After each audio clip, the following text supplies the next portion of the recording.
Hello and welcome to One Card Wonder Wednesday for today, Wednesday, October 24th, 2018. I hope you're all having a great day. So far mine is good. Pull up my video here so I can see everything. This is the card I made and I'm going to show you how to make it. I use the Snow is Glistening stamp set, which will be available for ordering on November 1st. So I just wanted to give you a taste of what you can make with this wonderful set that will be available to you. What I like about this set is it has a few sentiments, but it also has background stamps, so you can make a snowy background if you want to.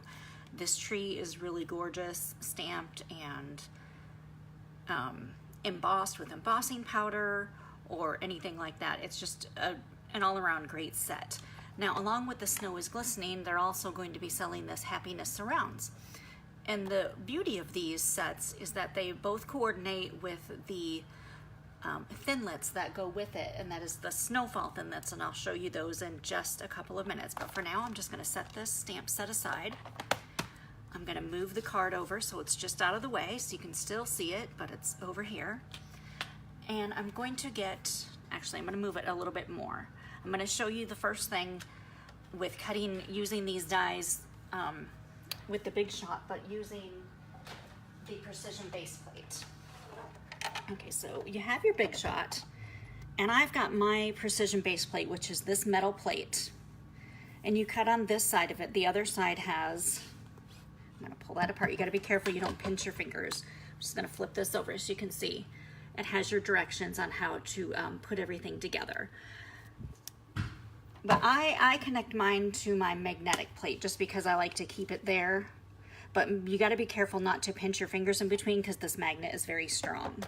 You don't need a plastic plate underneath this when you use the precision plate. And the precision plate is used more for dies like this that have a lot of detail in them. So it's definitely wise to use it. Now, when I use the precision base plate, I also use one of the clear plastic plates that has seen better days, an older one that's been used a lot that you don't worry about warping, because sometimes when you run it through with this precision base plate, it really bends and cracks and creaks these plates, and sometimes they end up even bowed. So you want to use your oldest plates with this, and that's my personal opinion. Now, when you run it through, it's a little bit tougher to run through because it's just, and you can see how my plate is kind of bowing a little bit here. That's because it's just that metal plate is thicker underneath. And I always like to run it through twice. And then you have to check to see if your image has cut all the way through, because sometimes with these intricate dies, they won't go all the way through. Like right here, this little section is not quite all the way through. So I'm just gonna leave them all sitting here, but I'm just gonna add a piece of copy paper. I'm just going to add that in just to give it a little extra thickness. It's just enough that it will help it get through that little piece that did not cut. So that's my tip to you when you're using this base plate. Always use old plastic plates with it. And sometimes you might have to get out an extra little piece of copy paper just to get through those detailed stamps, or detailed dies, sorry, excuse me. Let me get this out of the way, it's all stuck together. And I'll show you one more quick trick. Now we have a die and a brush that works with the dies to get out all your little pieces. Now it comes with a foam mat. Personally, I just like to hold the die in my hand and just brush through to get all those little pieces out. And then you're not going to spend all day picking all the little pieces out. You get all those little pieces out. You may have one or two left and you can just poke those out. But it gets all those little extra chads out of there. So that's just a tip for that. I'm going to set those aside. I already have some other ones cut out. Brush this off my workspace so we can finish this project. Okay, so the first thing I did with this project is I used the Stamparatus. I haven't used this in a while, and I wanted to use it for this project, and I got the little snowflake. I'll show it to you on the stamp so it'll be easier to see. This little snowflake border here is what I want to use. And I've already got it set up. I practiced with it earlier. And I marked on this little piece of grid paper, which you can buy in the catalog. We have grid paper especially, or not in the catalog, online actually. Grid paper that is specifically for the Stamparatus, so it fits perfectly. So the first thing I did was I stuck my magnets on either side of my Whisper White piece of paper, which is cut at 4 inches by 5 1/4. And I took that piece of Whisper White, and like I said, I just added it on the paper here. And then I used a Balmy Blue ink. Now when you're inking up your stamp that is on your Stamparatus, you want to kind of give it a little bit of support underneath. So I just put my hand there to give it a little bit of support. Don't worry about getting ink on your plate. It will come right off, and it's not going to get on your image. So now that I have one of these stamped, I can pull this plate out if I pull it hard enough, and I'm going to move down 2 spaces, and I'm going to re-ink that stamp. And then this is going to give me the border where it fits perfectly together. Now you could try to do this with a regular block stamp if you want, but the Stamparatus makes it so easy to do this, to make a border. So if I leave this on here, I can go through and do 10 of these in a row and they'll all be placed perfectly. So that's the beauty of the Stamparatus, is you can get your plate set and make several of one card if that's what you're doing. And it's easy, and you can order extra plates now.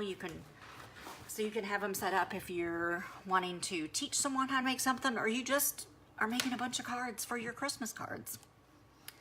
So that's how I did. That's for the inside of the card.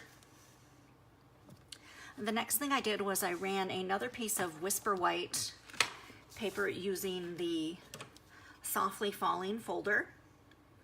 And when you run your folders through your Big Shot, you always make sure this part goes in first, because if you run it through this way, where this is rolling through first, it could bend and break your plate or folder, but you don't want to do that. So I have a piece of Night of Navy, and I'm just going to fold that down, and I'm just going to adhere this Softly Falling piece to the front of the card, using my snail that is empty. So let me grab my fast fuse, which is right here. Once you have that adhered, we've already cut out our snowflakes, and we can layer our snowflakes. And I used Balmy Blue, Night of Navy, and Whisper White for the snowflakes. I made the largest snowflake with the Balmy Blue. I just love that color.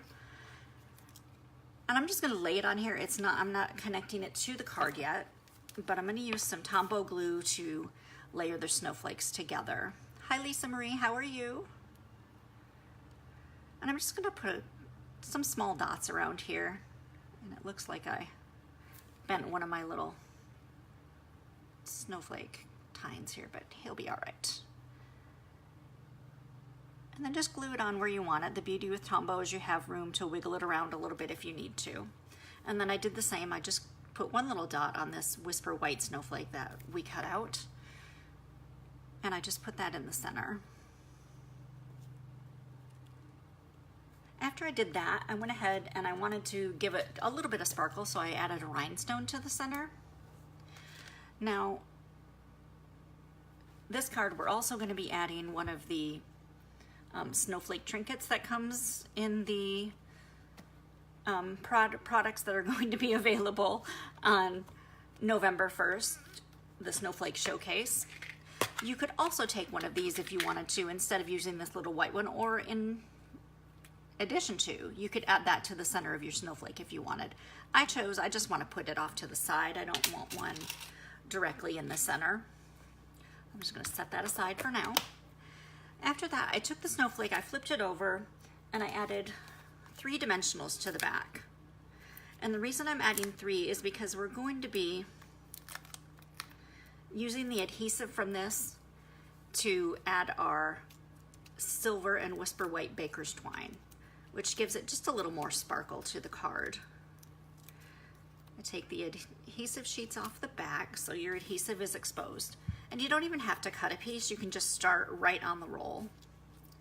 And I just stick it on there so it sticks to the, just roll it around. So it's gonna stick out a little bit on the front of your snowflake and give it just a little bit of sparkle. You can do it in any pattern that you want. There's no particular way you have to do it. Just kind of roll it around and stick it on. You can do as many or as few. And just unroll as you need it.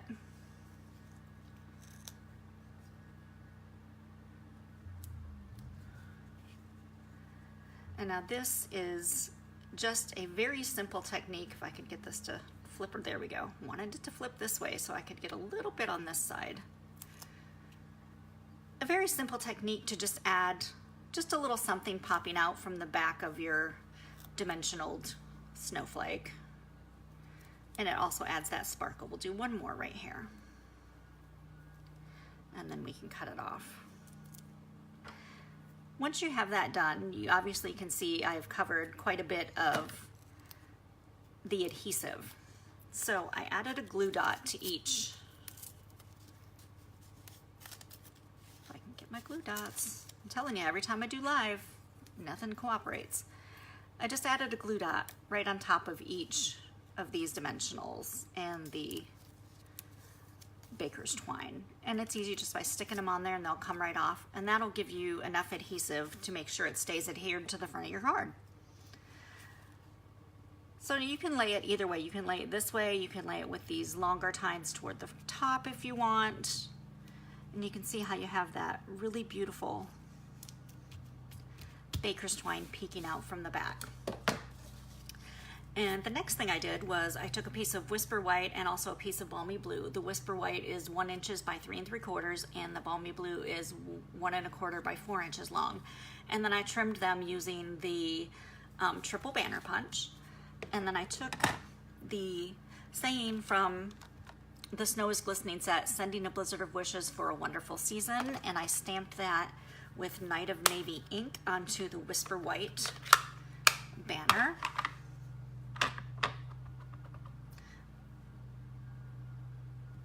And just center it.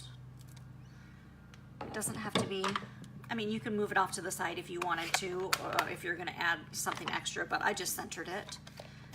And then I just adhered it down to the Balmy Blue piece. Added some dimensionals to the back of that, 1 in the center and 1 at each end.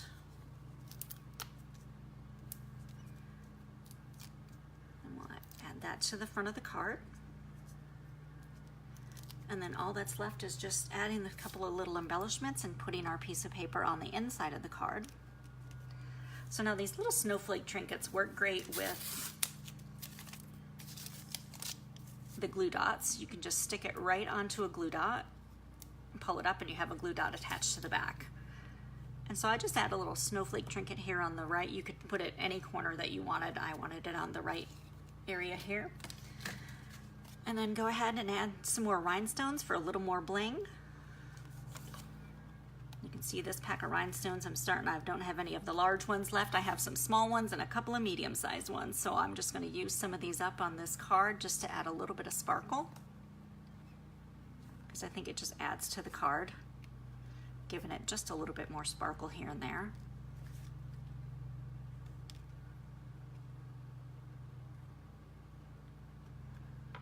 And there you have it. There's the front of the card. And the last thing is just add some adhesive to the back of the Whisper White piece that we stamped with the Stamparatus. That's going on the inside of the card. And that's the beauty of homemade cards, is having something on the inside like this that is stamped. People really look at that and they're like, wow, that's, you know, looks great. And of course with the Night of Navy, you need a piece of white on the inside anyway, so why not make it extra special? So there you have today's One Card Wonder Wednesday using the Snow is Glistening stamp set. And I was going to show you the rest of the Snowfall Framelits.